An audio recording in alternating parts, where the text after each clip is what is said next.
So many people have turned me down to be in independent projects because their whole team would be mad at them. Their whole team makes money off of what they do.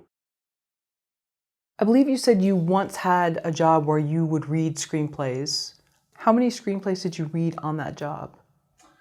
I used to work for Todd Phillips, who's doing the Joker 2 right now, and he did the Hangover movies. I needed the Joker 1. But I used to read, they wanted me to read at least 3 a day. I'm a slow reader, so, I'd be lucky to get 3 done a day. But you had to do notes. You had to do a 1-page summary of the script, to get to Todd Phillips. So, yeah, you'd have to read 3 a day. And if you didn't get through the 3, you almost had to make it up in a way. I mean, they expected you to get through 3.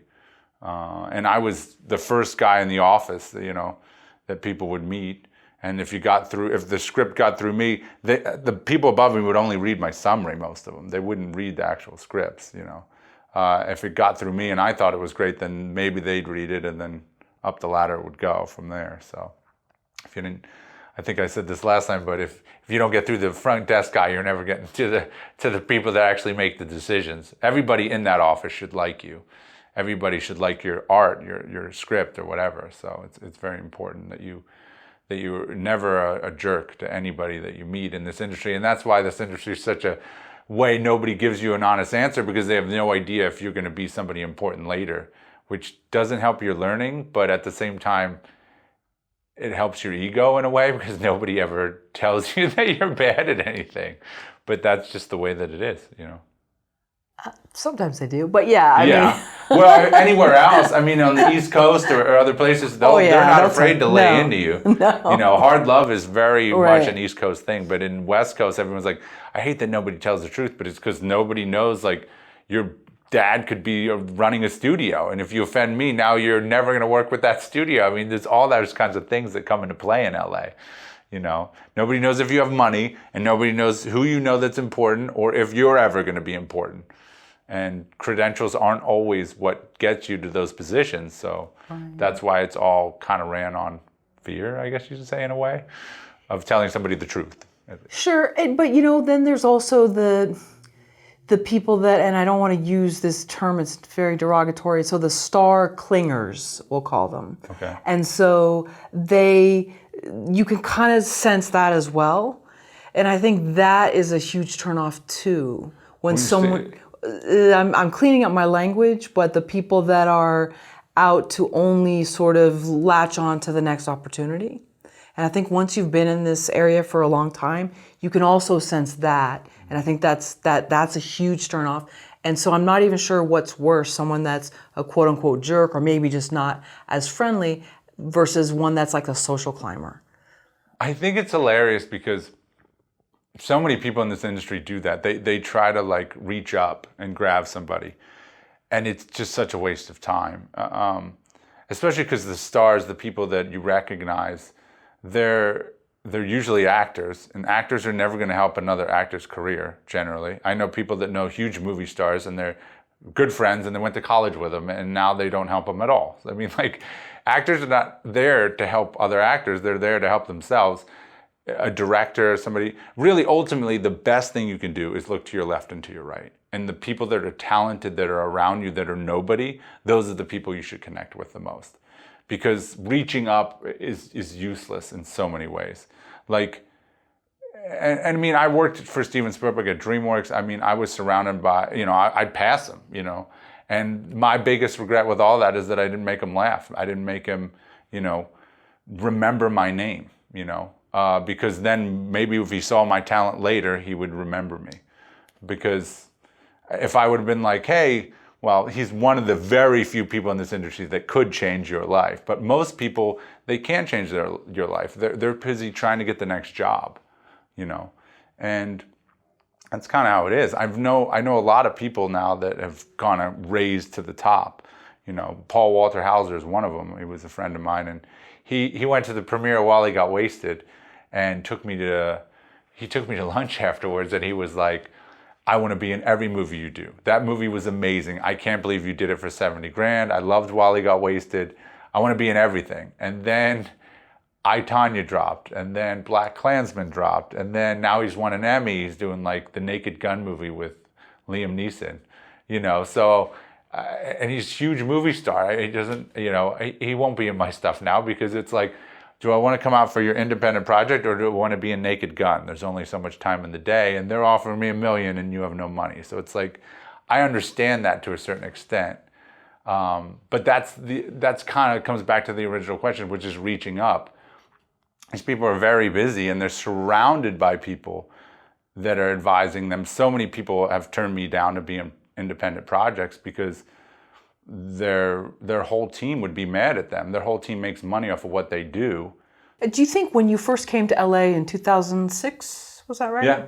That you were hoping to be cast and chosen, and then as time went on and you kind of saw how things worked, you enjoyed being the one putting the project together and casting yourself? Oh gosh, the journey's been is so different. You know, when I first got here, I didn't even know what to do. I didn't have a headshot. I had to take acting classes to learn, oh, you got to audition. And then how do I get into the auditions? I didn't know about Actors Access and LA Casting. I learned about them and then started doing as many auditions as I possibly could. And I went to colleges, as many college films as I could be in, I was in. And then I was a lead in 3 independent features in 2010. And all 3 features weren't very good. So that's what encouraged me to get behind the camera. I was like, I'm giving it my all, and I'm meeting people that don't really seem to know fully what they're doing. I thought I could do better myself behind the camera. And so that's why I transitioned to behind the camera, to make sure that the film looks, at least, as good as it needs to look and all that stuff.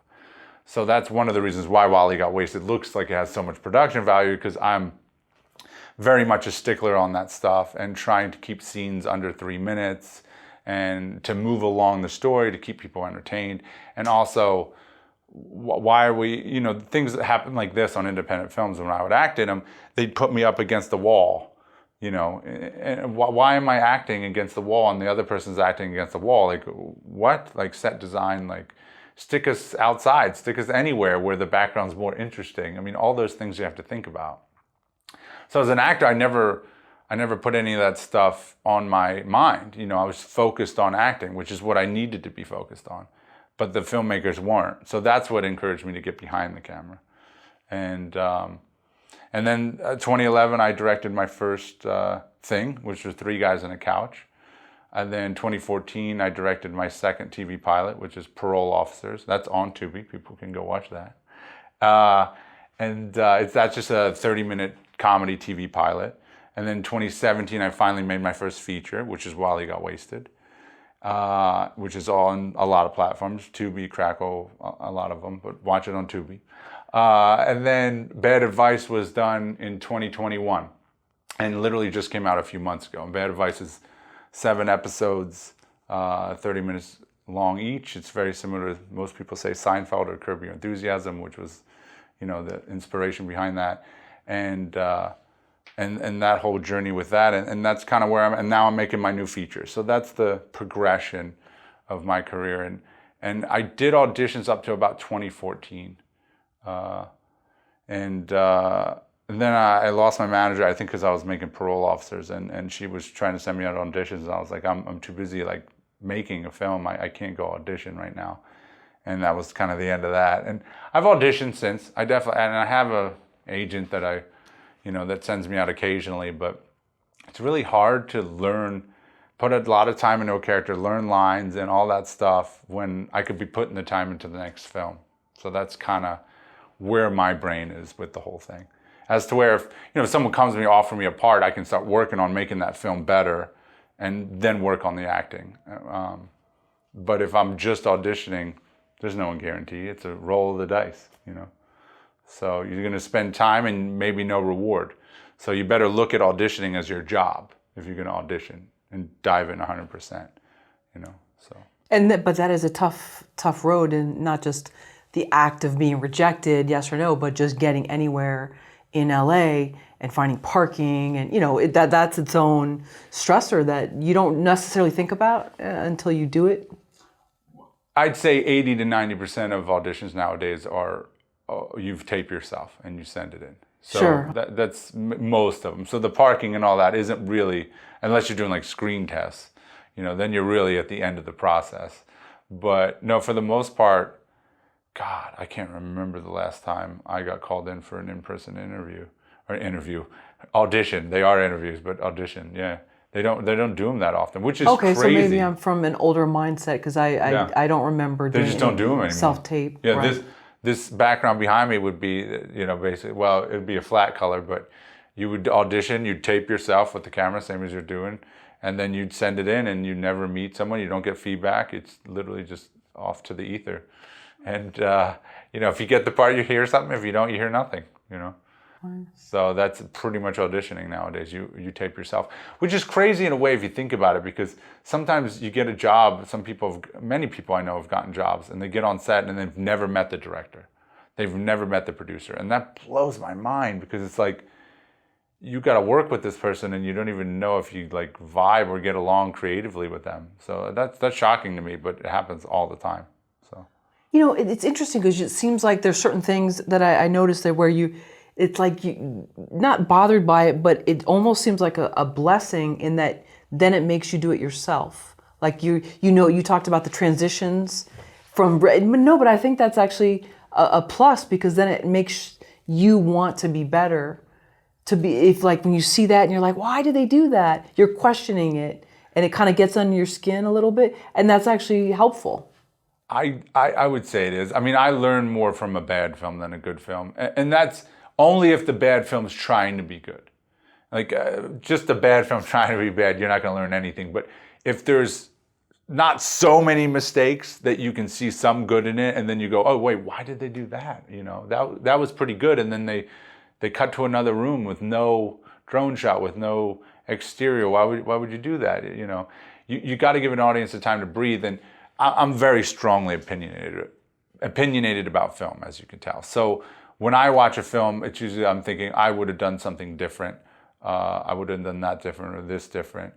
And so then I try to apply that to my films and make them better. But at the same time, making films is an amazing thing, that you can have it in your head what the movie we want to look like, and it doesn't always come out that way. It doesn't always feel that way. There's all kinds of things. So then what you had in your head might have been amazing and everyone loved it, but now you have something different. And sometimes different's better, and sometimes different's worse. And then you have to make the decision, am I going to go back and reshoot because it's not as good as I want it to be? Or it's not the same? Do I like it more? Do I like it less? And so all those decisions you have to make, which is interesting. I feel like the feature I'm doing now, I don't want any excuses with it. So it's like, we have a car crash that we just did in my next feature, and there's special effects involved. I had to do rope work and get tied up with ropes and fly in front of a green screen and all these kinds of things. And I'm heavily depending on my special effects people. So it's like, let's see if it looks real when I get it back. And if it doesn't look real, I have to figure something out, because it has to look real, or there's no point. I have to have the audience believe that this person just got in a car wreck, And there's so many movies nowadays that special effects don't look real. I just watched King Kong vs. Godzilla or whatever yesterday, and not one moment, it just looks like a cartoon, and there's not one moment they look real. That was fine for them, and they made almost $500 million, so clearly they're doing something right.